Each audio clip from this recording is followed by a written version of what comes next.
vamos a estar estudiando Hechos capítulo 22, empezando en el último verso, que es el verso 30, y lo vamos a ver hasta el capítulo 23, verso 11. Y vamos a orar para poner este tiempo en las manos de Dios. ¿Qué te parece? Amado Dios, gracias por tu palabra que tú nos das en esta tarde. Queremos pedirte que tu Espíritu Santo pueda venir y pasearse libremente en este lugar y tomar cautivas nuestras mentes, nuestros corazones y todos nuestros pensamientos para poder poner atención al mensaje que tú tienes para nosotros, tu iglesia, en esta tarde. Así que, Espíritu Santo, ayúdanos a poder meditar en tu palabra, reta nuestra fe, anima y danos esperanza para lo que tú tienes para nosotros en este 2025. Así que ponemos este servicio, este tiempo en tus manos, rogándote, Señor, que seas bueno con nosotros, hablándonos, cautivándonos, Señor. En el precioso nombre de Jesús. Amén. Entonces, y para darle un poquito de contexto al pasaje que vamos a estar viendo el día de hoy, la semana pasada miramos a Pablo compartiendo su testimonio, en este caso afuera del templo de los judíos en Jerusalén, y se lo estaba compartiendo ante el pueblo de Israel. Entonces hay una gran multitud en ese lugar. Y después vimos que le dieron una paliza así bien buena al apóstol Pablo. Y justamente en ese momento viene el tribuno, que es el encargado de la ley romana en ese lugar, y le rescata. Y entonces lo lleva por una escalinata hacia la fortaleza, y esta escalinata está por el lado de afuera, y justamente cuando está subiendo por esa escalinata, Pablo le pide permiso a el tribuno para poder compartirles un mensaje, compartirles unas palabras a esta multitud que le acaban de dar una paliza. Y todo iba de maravilla, está compartiendo su testimonio de cómo Dios le alcanzó, cómo Dios le salvó, cuenta parte de lo que estaba haciendo antes de conocer a Cristo, empieza a hablar de lo que hizo en su encuentro con Cristo y después del llamado que Cristo le da. Y justamente todo iba de maravilla, todo iba así súper chido, hasta que menciona la salvación de los gentiles. Y ahí se descompuso el asunto. Entonces todo el pueblo nuevamente se vuelve a enardecer y se llenan de furia y quieren hacerlo pedazos. Y entonces de nuevo el tribuno viene a salvarle la vida, y entonces lo meten a la fortaleza. Y es justamente ahí donde el tribuno se dispone: sácale la verdad a este hombre. ¿Por qué todo el pueblo está así de alborotado? Porque el mensaje fue pronunciado en hebreo, el lenguaje materno de los judíos. Pero este hombre encargado de la ley romana, pues no entendió. Así que se van a disponer para darle tortura, en este caso al apóstol Pablo. Lo amarran allí en un poste y están listos para empezarle a dar una calentadita, dicen acá en México. Y justamente en ese momento, pues Pablo menciona que también es un ciudadano romano y les pregunta: ¿les está permitido darle una paliza, darle azotar a un ciudadano romano sin antes haber pasado por un juicio? Y entonces pues se sacan de onda, y en ese contexto es que el tribuno ahora pues se dispone para sacar esta información, pero ahora sí con un juicio normal. Y entonces organiza este juicio formal, y es allí donde vamos a continuar con nuestra historia. Así que abre tu Biblia, capítulo 22, Hechos 22, verso 30, y vamos a leer hasta el capítulo 23, verso 2. Dice: Al día siguiente, queriendo saber de cierto la causa por la cual le acusaban los judíos, le soltó de las cadenas y mandó venir a los principales sacerdotes y a todo el concilio. Y sacando a Pablo, le presentó ante ellos. Entonces Pablo, mirando fijamente al concilio, dijo: varones hermanos, yo con toda buena conciencia he vivido delante de Dios hasta el día de hoy. El sumo sacerdote Ananías ordenó entonces a los que estaban junto a él que le golpearan en la boca. Y con este contexto, ahora sí, Pablo pues va a dar su testimonio por segunda vez, pero ahora solamente lo va a dar ante el liderazgo espiritual de la nación de Israel. Y que en este caso, en el libro de Hechos, lo menciona como el concilio, que comúnmente se le conoce históricamente como el Sanedrín, ya que esta es la reunión de todos los ancianos que van a juzgar todas las causas importantes que suceden en ese lugar, en toda la nación. Y a los líderes espirituales que conocen la verdad, pero la rechazan y luego la tuercen para su propio beneficio, Jesús le llama a este tipo de personas lobos. Lobos. Y Jesús dijo algo bien interesante a los discípulos en Mateo capítulo 10. Mateo 10, verso 16, en la nueva versión internacional, dice así: los envió como ovejas en medio de lobos. Por tanto, sean astutos como serpientes y sencillos o humildes como palomas. Y esto es justamente lo que estamos viendo ahorita en esta escena con el apóstol Pablo. Estamos viendo a Pablo entre lobos, porque este liderazgo, este concilio de personas que están aquí son personas que han rechazado a Jesús el Mesías como su Salvador.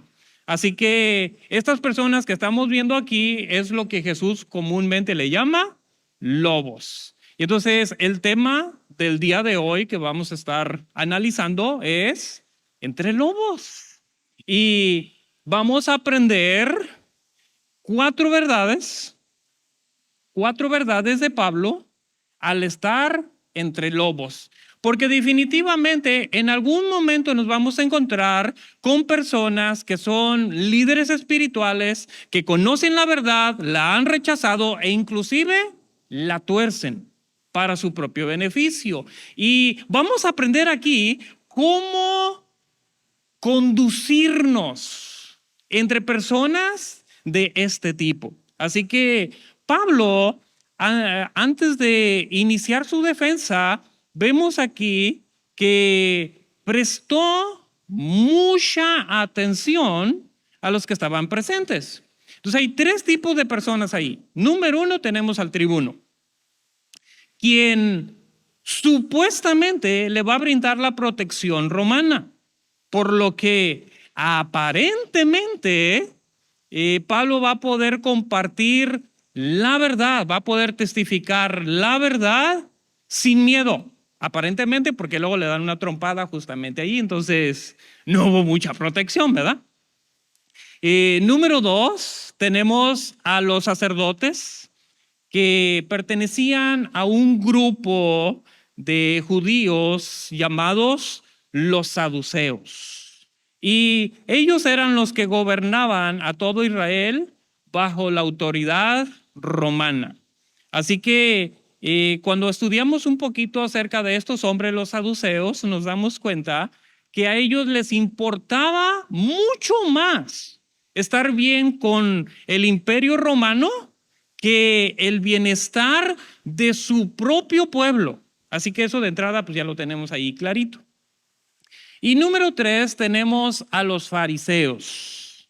Este grupo de personas eran mucho más celosos por las escrituras, mucho más celosos por la santidad del pueblo de Israel y solían tener buena doctrina, ¿sí?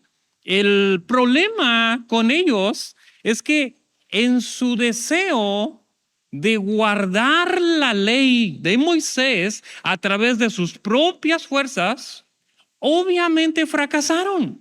Y como fracasaron, terminaron pretendiendo que sí la estaban guardando delante de todos. Así que se miran muy bonitos, se ven bien santos, bien puros, pero en realidad estaban rompiendo la ley. Y cuando alguien pretende ser algo que en realidad no es lo que nosotros comúnmente conocemos como hipocresía, que pretende ser algo que no es. Así que estos hombres tienen buena doctrina y lo vemos en Mateo capítulo 23. Mateo 23, mira lo que dice Jesús de ellos. En Mateo 23, versos 2 al 3 dice: en la cátedra de Moisés se sientan los escribas y los fariseos. Así que todo lo que os digan que guardéis, guardadlo y hacedlo. Mas no hagáis conforme a sus obras, porque dicen y no hacen. ¿Es qué es lo que está diciendo aquí? Que tienen buena doctrina. Sigan las enseñanzas de ellos, pero no hagan como ellos, porque dicen, pero no lo hacen. Pretenden hacer algo que no son. Y a través de los evangelios nos damos cuenta en repetidas ocasiones que Jesús les dice hipócritas, hipócritas, hipócritas, y ay, les tira bien duro, ¿no? Porque pretendían ser algo que no eran. Así que Pablo puso mucha atención a las personas que están en ese momento allí. Así que Pablo inicia su defensa diciendo que ha vivido delante de Dios con toda buena conciencia hasta ese día. Y me dejó pensando, ¿cómo Pablo puede decir eso? ¿Cómo Pablo puede asegurar esa verdad? Si yo estuviera al lado de, igual allí, junto al sumo sacerdote, diría, dale otra trompada. ¿Por qué? Porque tú y yo sabemos en el libro de Hechos, en este mismo libro, en capítulo 9, de allí para atrás, nos damos cuenta que él perseguía a cristianos y los mataba. ¿Cómo que tiene una buena conciencia? ¿Cómo que tiene una limpia conciencia? Además, nosotros mismos, por la experiencia, sabemos que nadie en este mundo puede asegurar esa verdad.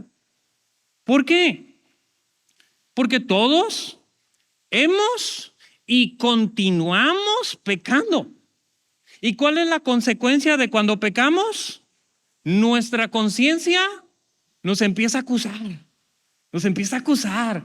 Y tú pretendes que eres alguien que vive según de acuerdo a las escrituras, pero allá cuando nadie te ve, estás haciendo cosas que tú sabes que no está bien y tu propia conciencia te dice, hipócrita, hipócrita. ¡Ay! ¿Cuándo les ha pasado eso? ¿Sí? ¿Sí? ¿O soy el único?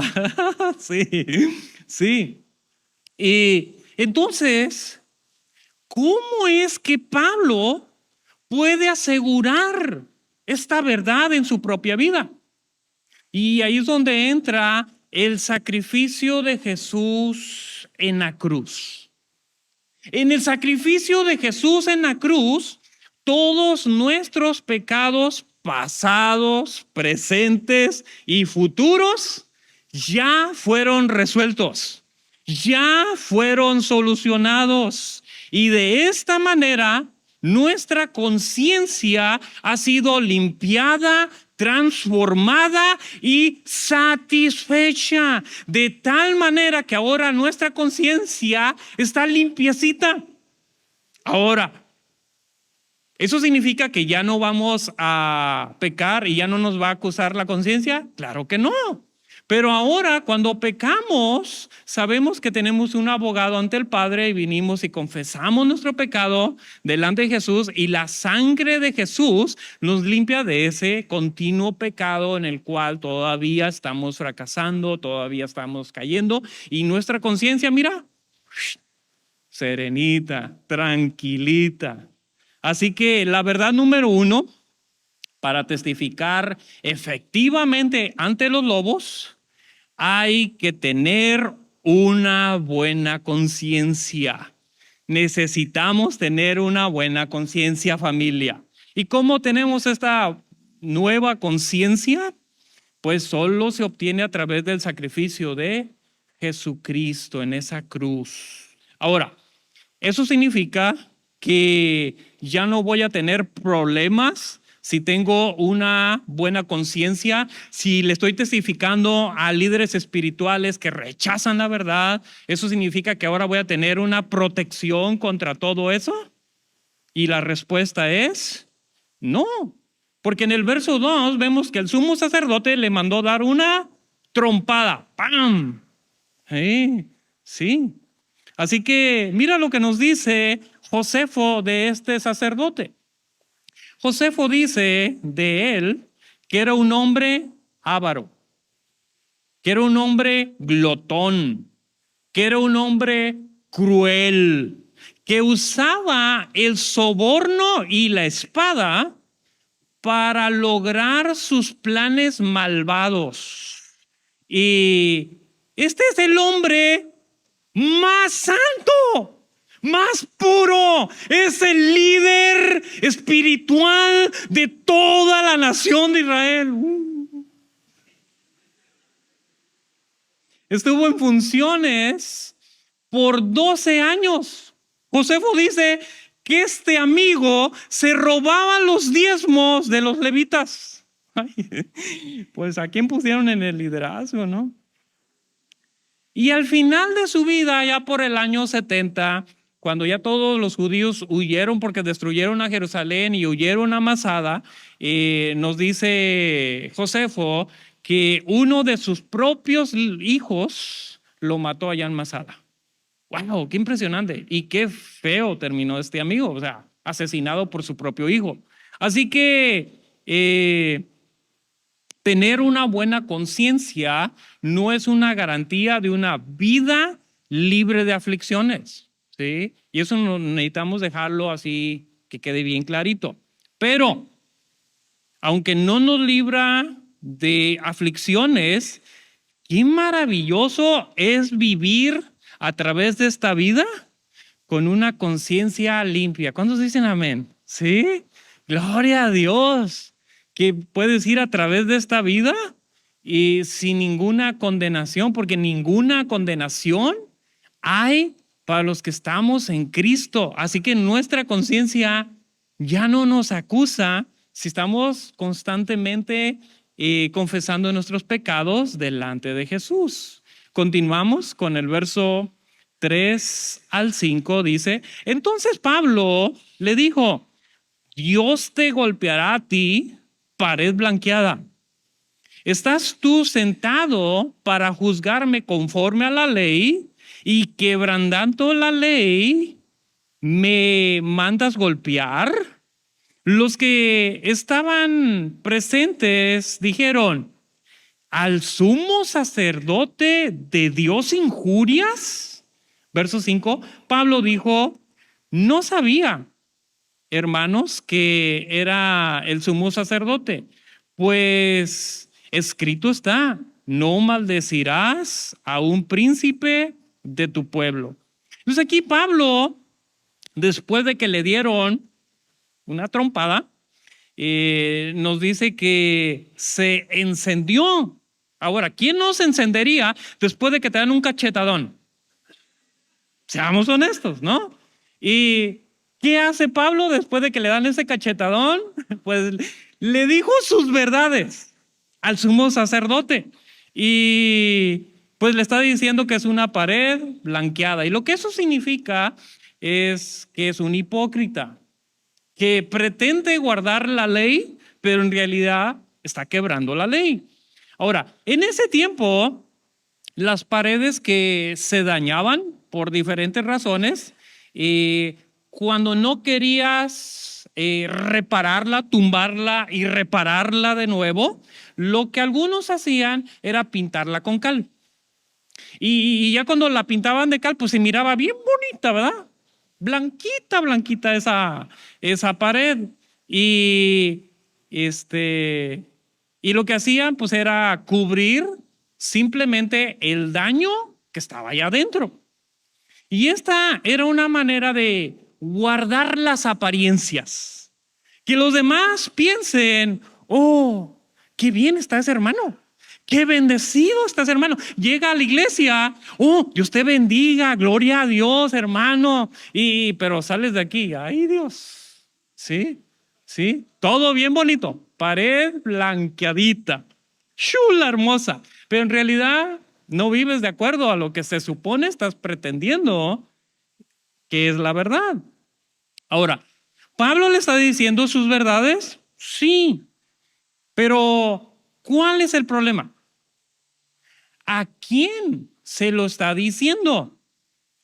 ¿Y cómo se lo está diciendo? Obviamente, si te pegan un cachetadón, te enciendes y no creo que vas a decir la verdad de la mejor manera en el calor del momento.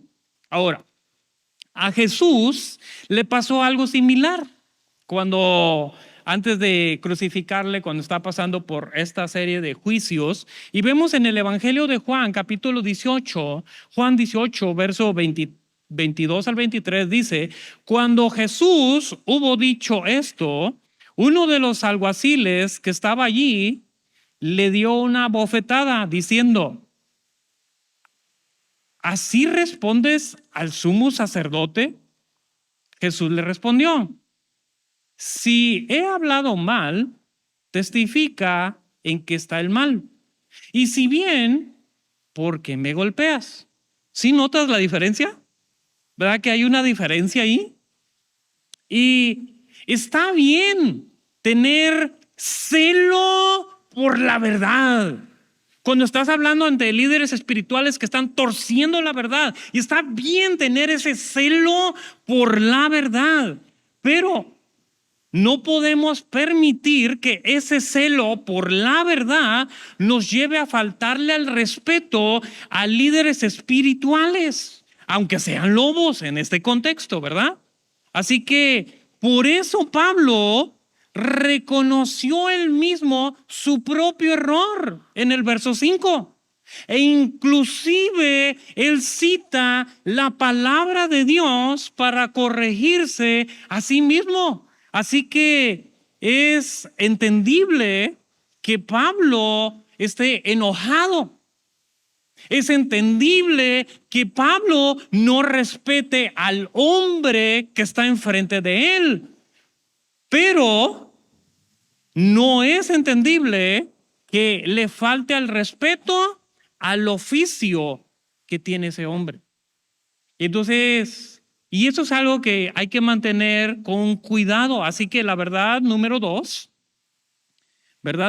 para testificar efectivamente a los lobos, hay que tener un celo santo,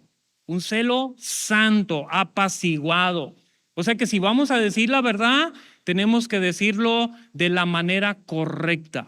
Así ahora sí que tener dominio propio cuando vamos a decir la verdad, aunque nos duele, aunque nos lastimaron, aunque nos están atacando, hay que decir la verdad de la manera correcta y pues obviamente con los sentimientos correctos. Así que hay que mantener las emociones bajo control y pues hay que orar para pedirle ayuda al Señor en ese sentido. Continuamos con el verso 6 al 10.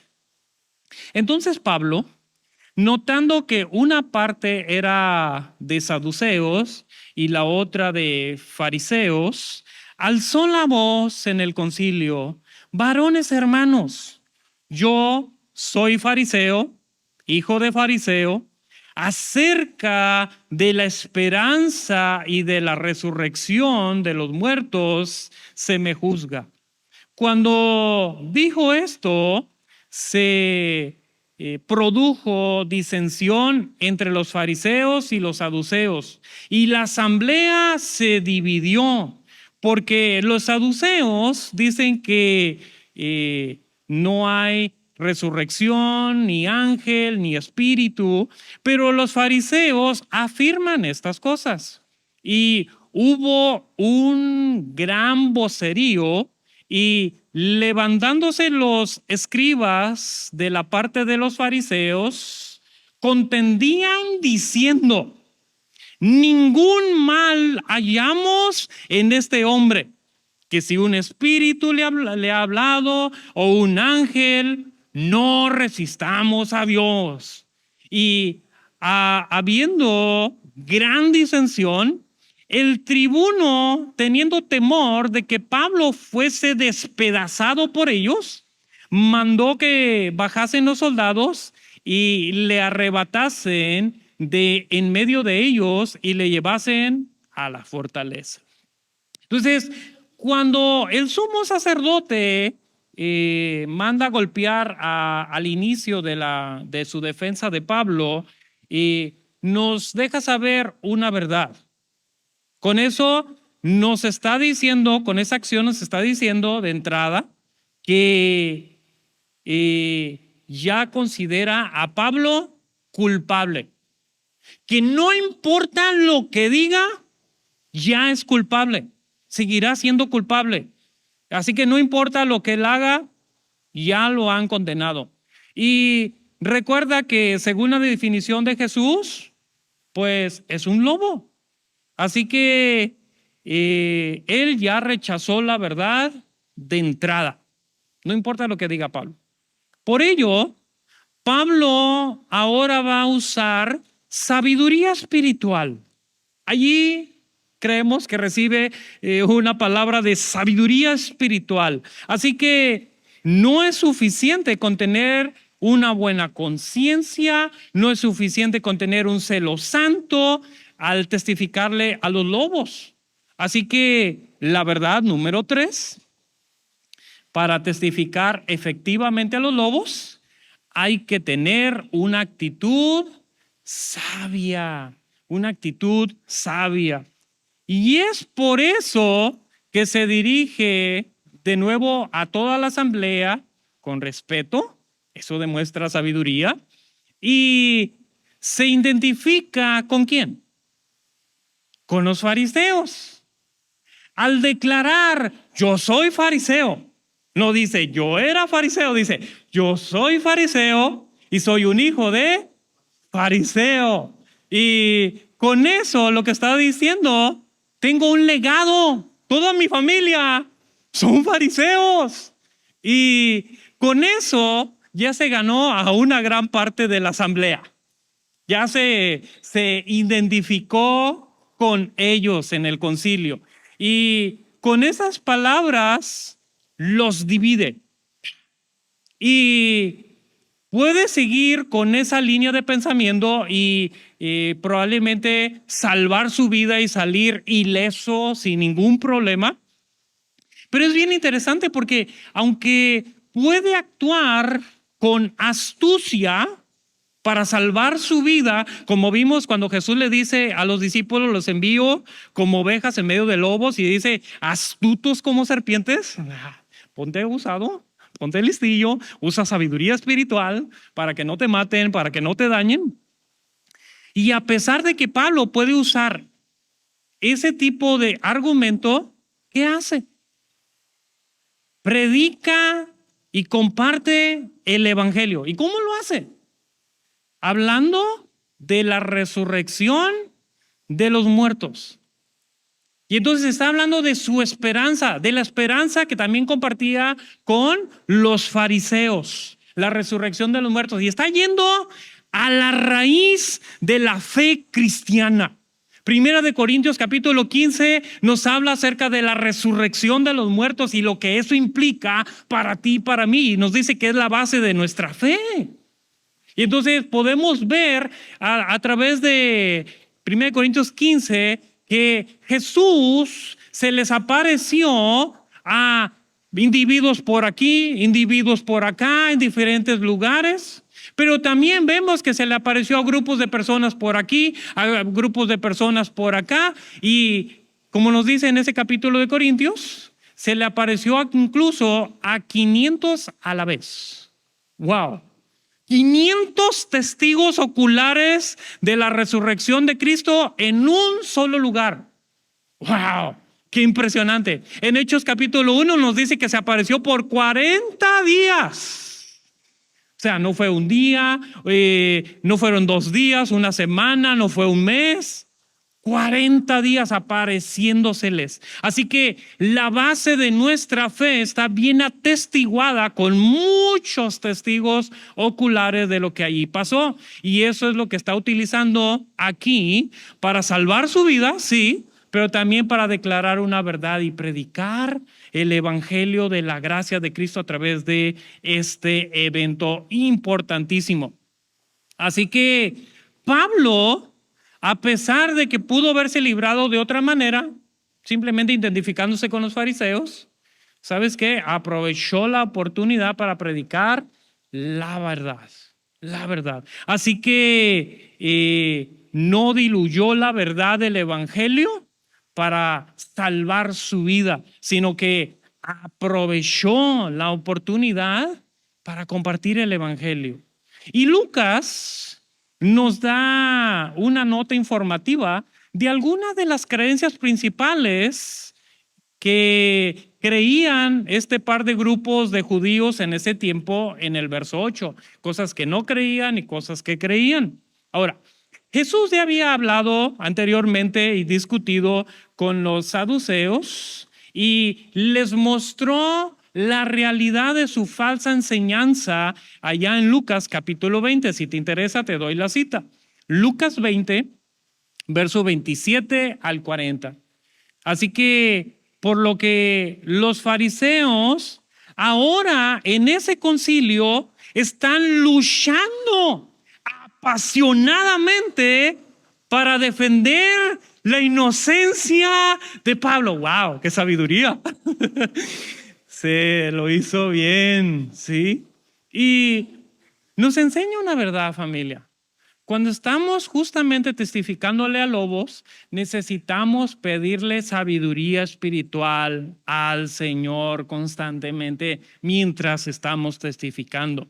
Y entonces el conflicto pues creció de tal manera que el tribuno tuvo que intervenir de nuevo para salvarle la vida a Pablo, porque ya lo querían hacer pedazos. Así que el plan de Satanás que diseñó para destruir a Pablo, para tenerlo encerrado y destruirlo en repetidas ocasiones entre el capítulo anterior y este capítulo, vemos que Dios lo utiliza para proclamar el evangelio, en este caso, al liderazgo espiritual rebelde de Israel. ¿Cuántos dan gloria a Dios?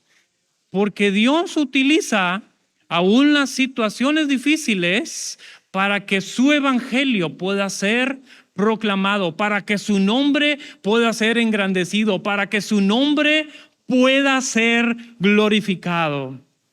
Y terminamos con el verso 11. A la noche siguiente se le presentó el Señor y le dijo: ten ánimo, Pablo, pues como has testificado de mí en Jerusalén, así es necesario que testifiques también en Roma. Mira qué interesante. El hecho de que el Señor vino a darle estas palabras de ánimo al apóstol Pablo en ese momento nos enseña que el apóstol Pablo, el superapóstol Pablo, también se desanimaba. Wow. ¿Cuántos también se desaniman cuando vas a evangelizar y no sale nada bien? Y dices, mejor me hubiera quedado en mi casa. ¿Sí? Mira, al apóstol también le pasaba. ¿Sabes qué? Y eso nos enseña una gran verdad aquí, que lo que esto implica es que también al Señor le importa lo que tú sientes. Que al Señor le interesa cuando te desanimas y viene para animarte. Además, esto nos muestra que aún vienen retos aún más grandes en el futuro, que vienen situaciones tan difíciles para el apóstol Pablo próximamente, y lo que está haciendo es darle ánimo para lo que viene enseguida, ¿sí? Ya que próximamente un grupo de hombres judíos van a hacer un juramento de no comer ni beber hasta haberle dado muerte al apóstol Pablo. O sea, se va a poner bien interesante, ya verás la siguiente semana, ya te estoy adelantando, ¿sí? Así que el Señor viene y le afirma que es necesario. Ahora, ¿qué es necesario? Ahí nos dice que también testifique al liderazgo del imperio romano allá en la ciudad de Roma. Y con esto le está diciendo al apóstol, por muy feo que se ponga la situación, por muy desalentadora que se ponga las diferentes cosas que van a venir para ti en el futuro, aún no termino contigo. ¿Cuántos dan gloria a Dios? Sí, sí. Aún tengo planes para ti. Así que la verdad número 4, para testificar efectivamente a los lobos, hay que tener intimidad con Jesús. Eso es vital. Eso es súper importantísimo para ti, para mí, tener intimidad con Jesús, porque es en esa intimidad con Jesús que Él va a venir para darte ánimo, que Él va a venir para darte una esperanza de que aún no termina contigo. ¿Cuántos dan gloria a Dios? Qué chido, ¿no? Dile al que está a tu lado, el Señor aún no termina contigo. Díselo. El Señor aún no termina contigo. Sí. A ver, ¿cuántos en el 2024 fue muy tentador para algunos? Muy, muy difícil. ¿Sí? ¿Algunos? Bien. ¿Cuántos para algunos fue un desastre? ¿Sí? ¿Sí? ¿O soy el único? ¿Sí? Bien, bien. Para algunos fue bien desafiante, ¿verdad? Ahora, para otros fue increíble, ¿sí? ¿Hay algunos? Yeah, sí. Para otros fue maravilloso el 2024, lleno de victorias y proezas, obras increíbles de Dios. Pero déjame recordarte que el Señor aún no termina contigo. Tal vez el enemigo barrió contigo este 2024, pero el Señor aún no termina contigo. Lo mejor está por delante.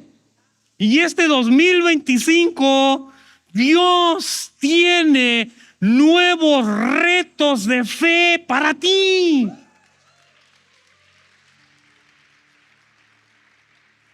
Dios tiene nuevas aventuras. Vienen más bendiciones para ti y tu familia. Esto no se acaba hasta que se acaba, familia.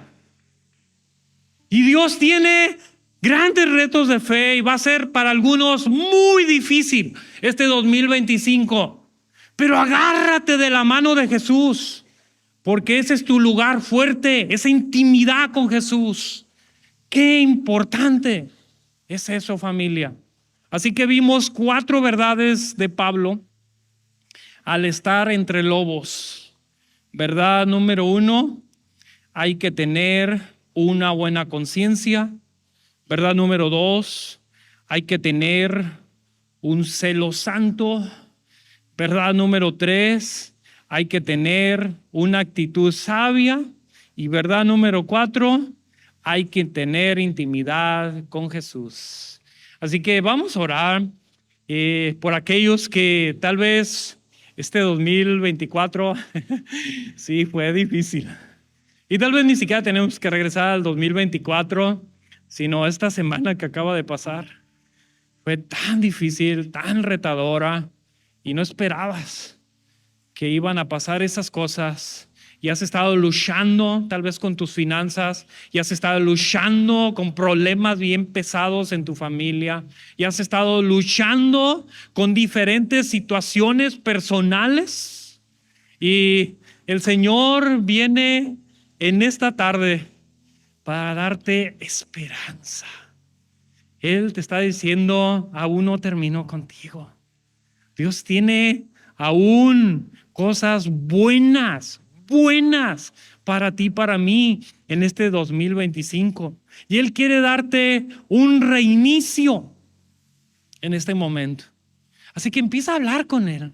Si has pasado por muchas situaciones durante este tiempo, que este sea un momento en el cual podemos venir delante de la presencia de Dios pidiéndole, ayúdame, Señor.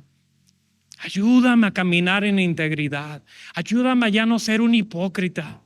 Ayúdame en medio de estas situaciones en las cuales he estado cayendo, he estado fracasando y he dejado de confiar plenamente en ti, Jesús. Señor, ven y paséate en este lugar. Espíritu Santo, muévete y empieza a confortar corazones heridos, corazones lastimados, corazones que se han alejado de ti, para empezar a confiar plenamente, nuevamente en ti. Y ahora te voy a pedir a las personas que tal vez aún no han rendido su vida a Jesús. Mira, ¿no sabes qué increíble, qué maravilloso es tener una conciencia limpia, nueva, que Jesús te puede dar en esta tarde si tú pones tu confianza, tu fe plenamente en Jesús? Y Él quiere renovar, transformar tu conciencia, hacerla todavía más sensible hacia el pecado, para que podamos venir y depender completamente de Él. Y si hay alguien aquí que no ha rendido su vida a Jesús, me gustaría orar por ti. Y álzame la mano para saber que hay alguien aquí. ¿Habrá alguien aquí que no ha rendido su vida a Jesús y le gustaría que su conciencia sea renovada y vivir libres? Una conciencia limpia, nueva, renovada. ¿Hay alguien? ¿Sí? Dios te bendiga. Entonces déjame orar por ti. Amado Dios, gracias. Gracias por estas personas que alzaron la mano. Que este sea el momento cuando tú limpias todos sus pecados y que ahora puedan realmente reconocer su pecado y arrepentirse y poner toda su confianza en ti. Y mientras empezamos ahorita a adorar al Señor y mientras ahorita la banda empieza a dirigirnos en alabanza, yo te voy a pedir que empieces a hablar con Jesús. Él está en este lugar y Él quiere transformar tu vida, darte un inicio nuevo, vida eterna. Y vas a empezar a disfrutar de lo que es bueno, las bendiciones y los retos que Dios tiene para tu vida y para mi vida. Así que pon tu fe plenamente en lo que hizo Jesús en la cruz del Calvario hace 2000 años, porque Él quiere transformarte y darte esa esperanza, pero necesitas poner tu confianza plena en Jesús. Así que mientras estamos ahorita adorando, tú puedes empezar a hablar con Él porque Él está aquí. ¿Sí? Y cuando termine el servicio, en la parte de este lado, en la esquina, hay unas personas que quieren hablar contigo. Les gustaría orar por ti y guiarte y darte algunas palabras de ánimo de lo que es eso de rendir tu vida a Jesús y lo que eso va a implicar de aquí en adelante. Así que Dios te bendiga y gracias. Si este mensaje fue de bendición y crees en este ministerio, puedes participar junto con nosotros dando tu ofrenda y diezmo en el link en la descripción o con los datos en pantalla. Gracias por tu generosidad y que Dios te bendiga.